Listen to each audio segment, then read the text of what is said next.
উপাত্ত বিন্যস্তকরণ। অনুশীলনী 13। 1। কোনো একটি বিদ্যালয়ের চতুর্থ এবং পঞ্চম শ্রেণীর শিক্ষার্থীদের বাসায় পড়ালেখার সময়ের উপর একটি জরিপের উপাত্ত ডান পাশের সারণী দুইটিতে দেওয়া আছে। চতুর্থ শ্রেণী, পঞ্চম শ্রেণী।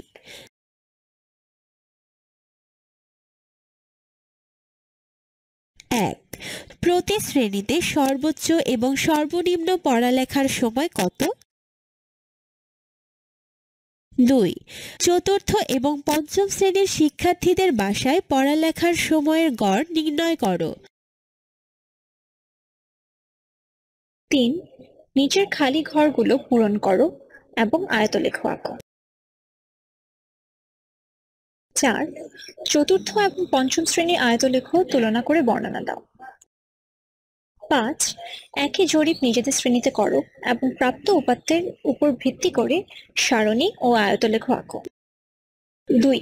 ডান পাশের আয়তলেখটি পঞ্চম শ্রেণীর শিক্ষার্থীদের বাসা থেকে বিদ্যালয়ে আসতে কত মিনিট সময় লাগে তার উপর করা জরিপের উপাত্তের উপর ভিত্তি করে তৈরি করা। 1। পঞ্চম শ্রেণীর কতজন শিক্ষার্থী জরিপের আওতায় এসেছে?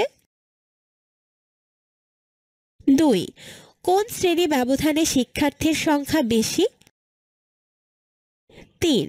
শতকরা কতজন শিক্ষার্থীর বিদ্যালয়ে আসতে 30 মিনিটের বেশি সময় লাগে? 3। পাশের সারণীতে 4টি গ্রামের জনসংখ্যা, আয়তন এবং জনসংখ্যার ঘনত্ব দেওয়া আছে। 1। খালি ঘরগুলো পূরণ করো।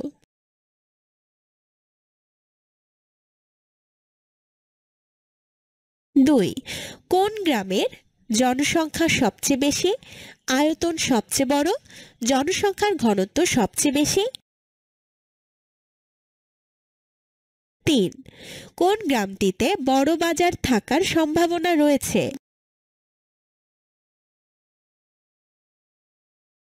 4। হাকিম সাহেব এই 4টি গ্রামের একটিতে বাস করেন এবং তিনি বলেন, আমার গ্রামের আয়তন অনেক বড়, কিন্তু নদীর কারণে বসবাসযোগ্য জমির পরিমাণ কম। তিনি কোন গ্রামের অধিবাসী হতে পারেন?